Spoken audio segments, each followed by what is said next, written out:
what's up, you guys? Welcome back to BTM, your basketball time machine, your old school NBA show with former NBA players about former NBA players.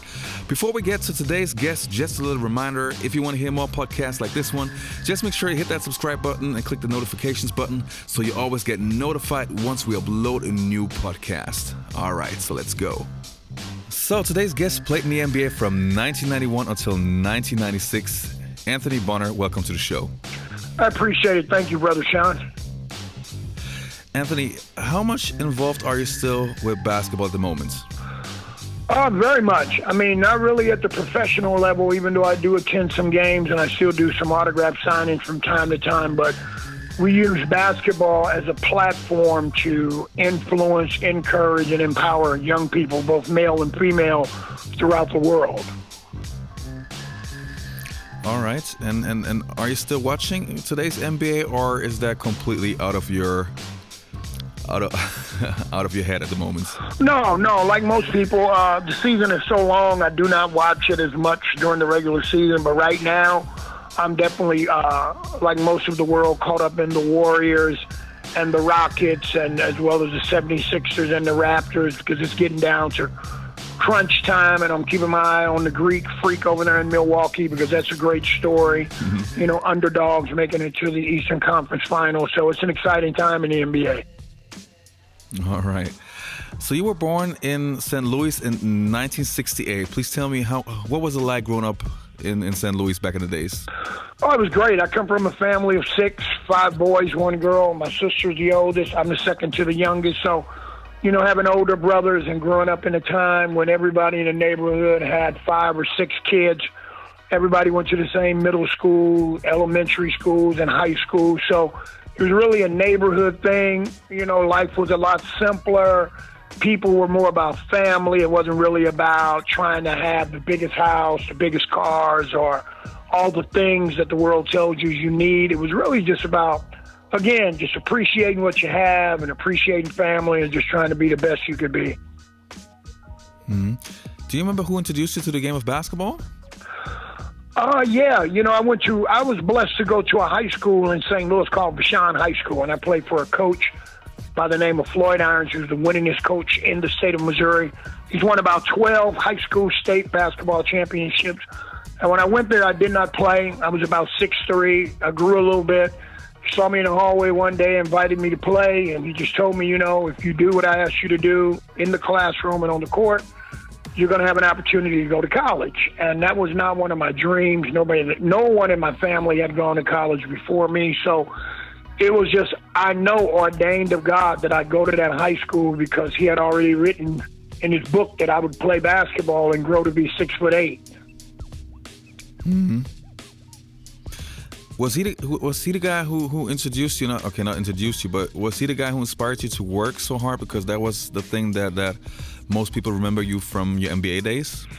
He was. I mean, you know, when you first start playing a sport that's new to you, you may not have the skill. You're probably going to be behind guys who've been playing it 4 or 5 years or even a year. But the one thing you can always make sure of is that you're never outworked. And my father was a taxi driver when he was alive. So I was used to seeing my dad get up at 5 in the morning, come home at 5 or 6 in the evening after driving a taxi all day long, providing for his family. You know, no matter if he was tired or whatever, he did it. So that rubbed off on me, knowing that no matter what I would be doing in the future, I had to give it all that I had. Mm-hmm. Mm-hmm. So who was your first basketball idol then? For me, it was Magic Johnson. You know, back in the early 80s, you know, Showtime, Lakers basketball was it. You know, Magic and Kareem and Michael Cooper, James Worthy, Byron Scott going up against the Celtics. You know, those were just great, great rivalries. And back then, the basketball, we didn't have cable, so it came on ABC only during the finals. So it was amazing to watch the atmosphere in the fabulous Forum at that time with the bright court and all the stars on the sideline. It was just incredible. All right, so when you came into the NBA, you met Magic, right? I did. I had a chance to meet Magic. I had a chance to tell him that. I had a chance to play against him and watch him play. And You know, it was like being a kid in a candy store, but it doesn't last long because you have to transition from being a fan to a player. You know, so you don't get to stare and watch much. One thing that made you special even before you entered the NBA, so you already mentioned you went to high school in St. Louis, and you also stayed for college in St. Louis, which is really rare. Why was that?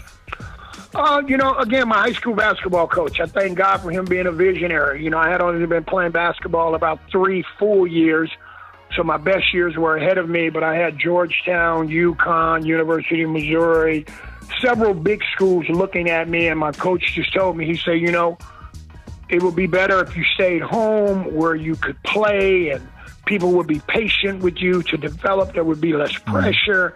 You'd have a great supporting cast. You know, your mom and dad and your brothers would get to see you play, and it would just work out for you. You get a degree. You could settle in St. Louis after. Just be a hometown kid who stayed home, who did well. People will never forget it. So that was the best advice I've ever received from my high school coach. Oh, really interesting. Even until today, you are still the all-time leading scorer, which is crazy. So many years after that, how proud are you of this accomplishment? You know, I would be totally honest with you. I'm very thankful. Proud wouldn't be the right word, but I'm very thankful because when I went to school, I was not a scorer. I was a great rebounder. I was a great defensive player. I played with many guys who were better scorers. But, you know, I think God in His sovereignty is using it and has used it as an example of His power, because I remember my college coach telling me my freshman year, I didn't bring you here to score. You're not a scorer. I brought you here to rebound. But God has such a sense of humor that in 4 years of working hard, continuing to get better, when I left, I'm the all-time leading scorer, and that was not the purpose of my career or something I was shooting for. Crazy. Yeah, you already mentioned you stayed in college for 4 years, so you played in college from 1986 until 1990. I'm curious, who was the college player from the opponent team that impressed you the most? In college, I played against a guy by the name of Tyrone Hill, who went to Xavier University in Cincinnati. He was drafted in the top 10, I believe. He went to the Golden State Warriors. He was an all-star 1 year in Cleveland. He was about 6'9". Yes. They called him Tea-Time Hill. He worked extremely hard. He was very physical. He was on the same front line with Derek Strong, who got drafted in the second round in 1990, who played in Orlando in many years. So it was always a challenge going up against 2 6'9" guys on the same front line, because when you beat one, the other one's waiting on you at the rim. So that was always a challenge going up against those two guys. Yeah, all right. Going to the NBA draft, how nervous were you? Oh, very nervous. You know, the whole process is a blessing, but it's also nerve-wracking because I was flown in to work out with the Los Angeles Lakers in L.A. I was flown in to work out with the Boston Celtics. You go to the Orlando camp for the top 30 seniors and play. I also had to go to the Combine in Chicago and work out. So you talk to many teams. Everybody tells you they're interested. They tell you all these great things about you. But you really never know where you're going to go, and if you're going to go, you're just kind of hopeful and prayerful, and it's just out of your control. Yeah. So when you finally heard your name being called, what was the feeling like? Again, just thankful. You know, a guy who started playing organized basketball when I was a sophomore in high school, played B team my sophomore year, played on varsity my junior year, didn't play a lot, but played enough to get some experience. Came back, had a great summer, was voted Mr. Basketball, the best basketball player in the state of Missouri my senior year. Went on to college, continued to get better every year. Went to school to just get a degree, not to play in the NBA. That was not the purpose. So to have my name called, seeing that there were so many other guys who had been playing basketball since 5th, 6th, 7th, 8th grade who wanted to be NBA basketball players, I didn't know it at the time, but I definitely know it now. Again, it was God's grace, because He knew one day that He would call me into the ministry to be His ambassador, and that this platform would allow me to get into some doors and have major influence with people across the board and around the world, that I'm just thankful. He didn't put me there to be a superstar. He put me there to have a career and just to have an opportunity to be able to engage people and encourage them. Nice. So you were the 23rd pick of the first round, drafted by the Sacramento Kings. What were your personal expectations going into your rookie season? I wanted to play. Again, I knew that there were 4 of us drafted in the first round. I knew that I was going to a team that was at the bottom of the league, a team that had not made the playoffs, a team where there would be minutes and opportunity to play. I also knew that, again, I may not have been the most skilled player that they had drafted or be on the team, but I knew I was going to be one of the hardest workers. So I know with hard work creates opportunities to be on the floor. And unfortunately, my rookie year, I broke my foot, missed most of the season, came back at the end of the year, but left a good enough impression where there was an opportunity to play more my second year. Yeah, that would have been my next question after your injury. Do you remember what it felt like being back on the court after recovering from such a painful experience? Oh, it's phenomenal. It's very frustrating to be a rookie and break your foot, and then you got to sit out and watch all the practices and watch all the games, and you're transitioning from college to the NBA, and there's all this adrenaline built up on the inside and these expectations, and you just want to be a part of it. And I broke my foot, and then I wound up breaking it again, so I had to put another screw in it. So it was very frustrating, but I thank God it's such a long season that, there was time to recover and still have an opportunity to come back and play some during that year. Yeah. So you guys had a pretty interesting team. Let me give you some names: Wayman Tisdale, Lionel Simmons, Antoine Big Dog Carr, Steve Calder, Ralph Sampson. Well, still your team was struggling throughout the season. How difficult was it for a rookie to find yourself to find a role for yourself after having the injury plus playing on a team that's struggling? How difficult is it to find your role as a rookie? It's very difficult. I think most young guys who come into the NBA don't necessarily come from losing programs. So to come into a team that's losing, you're talking about winning 25 games out of 82 games. That can be very frustrating when you're losing 9, 10, 11 in a row. You can't win a road game. You got veterans on your team who've been in the NBA for such a long time. Some of them still are passionate about the game. Others are just making their money. So, you really got to find your way and not develop a loser's mentality or get complacent with losing and maintain your competitive edge. So it was a balancing act, and to have Ralph Sampson and Wayman Tisdale, these 2 guys are 2 of the greatest college basketball players of all time. And they were still competitive, and to have Spud Webb and Mitch Richmond come along, who eventually were all-stars, it helped. It put a spark in us. Yeah. Any player you were nervous about playing against him for the first time in your rookie season? Oh, for sure. There were many. In the Western Conference, you had Clyde Drexler, you had James Worthy, you had Karl Malone. Down in Golden State, you had Chris Mullin, because I guarded 1, 2, 3, 4, and 5 on any given night. Yes. In the Eastern Conference, you had Michael Jordan, you had Reggie Miller, you had Sean Kemp over in the Western Conference. Any given night, you could get 30 points scored on you or be embarrassed. So it was always a challenge because you're playing against the best players in the world. You're playing against guys, if they start out and miss 0 for 8, they can get hot because they have freedom and liberty in the offense. You got guys setting screens on you. So it was always a challenge every night. Yeah. So listing all those great players, are you happy that you played exactly in that era? Of course. I'm very thankful. I think it was ordained. It was very timely. The NBA was at an impasse where it was transitioning from Magic and Bird to Michael. The NBA was on the rise in the 90s where there was an infusion of the NBA and urban culture with hip-hop music and hip-hop clothing. And it was just all coming together, and it was the start of what we see right now. And I'm just thankful to have been able to play in the NBA, and at the time that I was allowed to. Yes.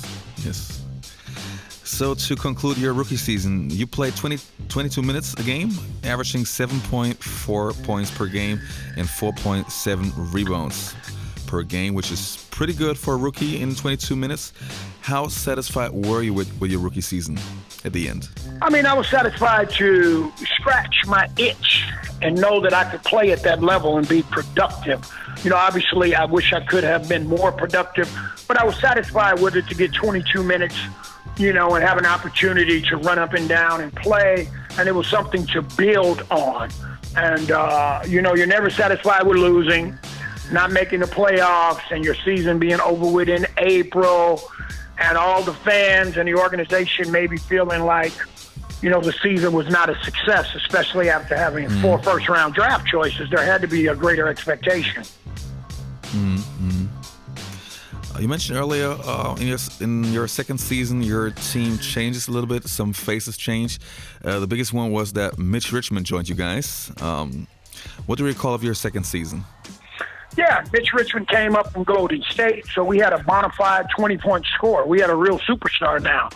We got Dennis Hobson over from the Chicago Bulls, who had won a championship with Michael Jordan, or he had been with the Bulls and was exposed to a championship culture. You know, we had Spud Webb come in from Atlanta. We had Bobby Hansen, who was a shooter. So we had guys who had real basketball experience and had had some success. So the expectation level was a little bit higher. You know, accountability was a little bit higher. So it was great to watch these guys teach us how to really be a professional, because it's different playing in the NBA and being a talented basketball player than it is being a professional. A professional knows how to carry himself, how to train, how to show up early, how to stay late, how to be a good teammate, whereas some guys are just great basketball players, but they're not very professional. Who would you say on that team was the guy that you could really, you could really take some things of a guy that really not only impressed you but also showed you exactly how to be a professional? Oh, it was definitely Ralph Sampson. Specific guy. It was definitely Ralph. I mean, Sampson. Ralph at that time was toward the end of his career because his knees were pretty shot from the cartilage being gone. But, you know, he came to practice every day. In the summers, we kind of hung out. We had an opportunity to learn from him, to talk with him. So Ralph was a great, great teammate. Nice. In your second season, you were playing 28 minutes per game, so your minutes increased. Also, you almost averaged 10 points a game, so looking really good. But what was even more impressive was you were building a reputation for being a great defender. Was that also your best season, your second season, in hindsight? I think so. You know, it was great to have an opportunity to play. And, you know, at that time, Dennis Rodman was with the Bad Boys in Detroit, so he made it fashionable to be tough, to be a great defender, to be a rebounder. So I kind of emulated my game after him, as well as AC Green with the Lakers. Nice. So, you know, you try and find a niche for yourself. I knew I would never be a guy who would score 20 points or 15 points. So every team needs a bad boy. Every team needs someone who's going to rebound, dive on the floor, play tough defense, be a great teammate. And that's just a role that I was willing to accept. All right. Funny that you mentioned that, because in 1993, it happened when Pat Riley took the Knicks over as head coach the year prior. The Knicks suddenly became this powerhouse of enforcers, and you just fit the bill perfectly. So how happy were you becoming a New York Knick? I was very excited. You know, it was a great opportunity to have an opportunity to play in New York and play for a team that was trying to win a championship, and play with Patrick Ewing and Charles Oakley and Anthony Mason, and be in a city that was, you know, an incredible city. And again, coming from Sacramento to New York, I mean, you go from a last place team to a team trying to win a championship. It doesn't get any better than that. Yeah. As a fan, I was always wondering what was practice like with so many competitive players on your team, because you just mentioned a couple of guys, but you had so many really highly, extremely competitive guys. So what was practice like? Playing with Patrick was incredible. I mean, you're playing with one of the greatest centers of all time. And, you know, he was a great college player. You know, you get to see what it's like to really see somebody who's under the microscope every game to perform. And he's a hero when he hits the big shot, but when he misses the shot, he's the GOAT. So you can't imagine what it's like to live with that kind of pressure every night, and to see it, you know, you want to have his back. Yes. So since your roster was super loaded, obviously, it was also tough for you to find your minutes. So everybody had to fight for their minutes. Who was the guy who you always had to compete in practice in order to receive your minutes? Oh, many. Charles Oakley, Anthony Mason, Charles Smith, Rolando Blackman, Tony Campbell. You know, there was 6 forwards on that roster. But again, it wasn't about talent. It was about toughness. It was about defense. It was about dedication, because that's the kind of coach Pat Riley was. So my game was perfect for that team at that time and for the identity of the team. Tough town, yes. Tough team. That was our motto. Yes. Sorry to have to ask you this, but was Charles Oakley that tough? Like as a fan, you were always afraid of this guy? I mean, your entire team was intimidating, but Charles always looked like he would kill you if you say the wrong thing. Was he really that tough, or did he also have a soft side that we fans didn't see? No, Charles was extremely tough, but he was a great man, great friend, great teammate, had your back in all situations on and off the court. But on the court, when it got ugly or tough, you knew who was going to be the first one there. And that's the type of teammates you need. I mean, especially in the Eastern Conference that time, you know, with Boston and Detroit and Chicago. You got to have an enforcer, someone who sends the message, someone who is the identity of the team, and that was Charles. For you being a great defender yourself, did you enjoy playing more on a defensive-minded team like the Knicks, or more, for example, on a team like the Sacramento Kings? From a fun perspective. For me, it was more enjoyable playing in New York because, you know, in New York, I think everybody wants to find their role, their niche, the place that they fit. And for me, it was very easy because, again, you had John Starks who could score, you had Patrick Ewing who could score, Charles Oakley, Charles Smith, you know, you had Hubert Davis on the bench. So for me, it was basically just come in, rebound, you know, make the extra pass, finish on the fast break, you know, be a great teammate.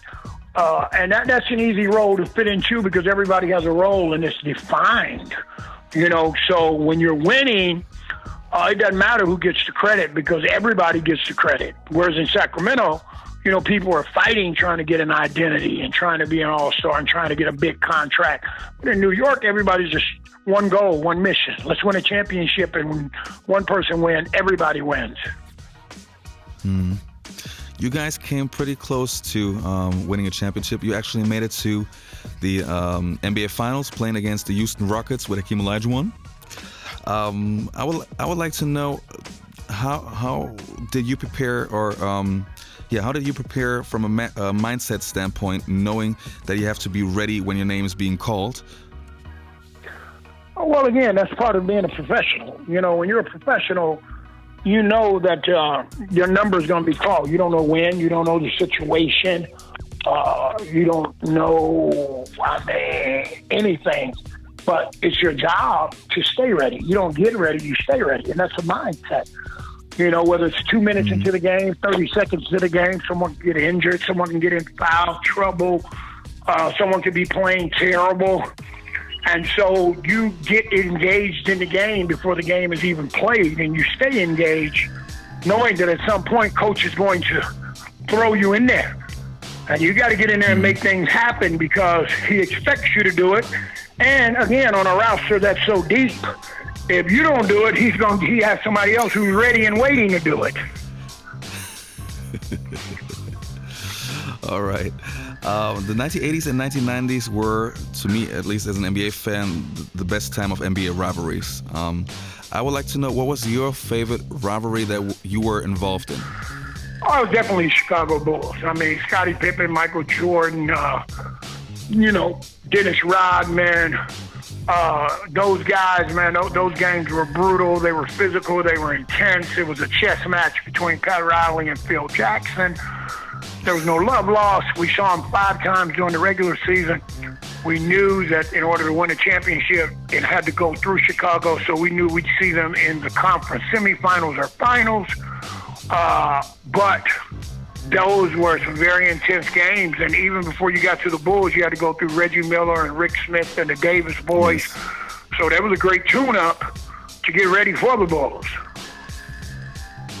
Did you guys also play against the Miami Heat? Was that in '95 with Tim Hardaway and Alonzo Mourning? That was when after. The Heat rivalry was that was after. We played them, but they were emerging. They had not yet become the Miami Heat where they had Tim Hardaway and, Alonzo Mourning and all those guys. Yes, that was after right. '95 that those teams were built. That was actually closer to the 2000s. Oh, okay. Because that was basically a copy of the New York Knicks. It was basically exactly the same team.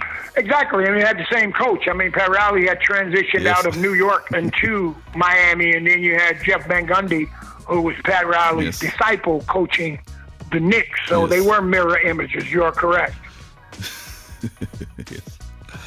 So after a second year with the New York Knicks in '95-'96, you played 4 games for the Orlando Magic.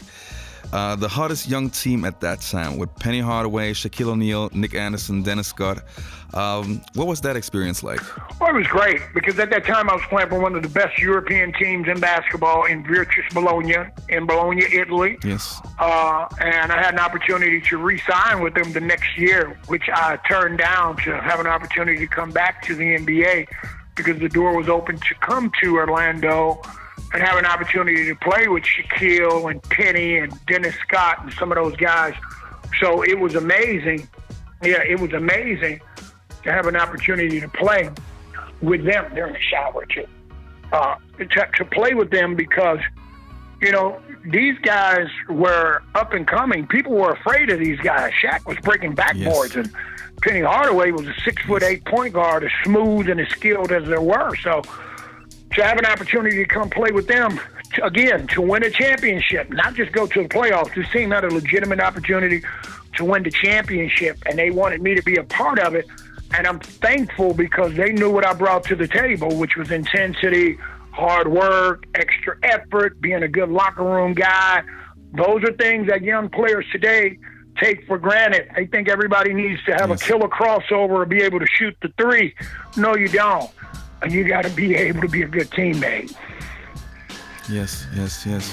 So I was wondering, was there no way you could remain on that team? Because just like you mentioned earlier, a player like yourself was really important to that team. So was there no chance for you to resign or to stay there longer? Well, they broke it up, if you remember. After that year, Shaq and Penny, that was the last year. 95, 96, they broke up. Shaq went to L.A., Penny stayed, but the program was on a decline. They started to rebuild the team. They got rid of the coach. Just things went a whole lot of ways because we got swept. So I don't think that went well in the organization, and they blew the whole thing up and started to rebuild the team and the organization.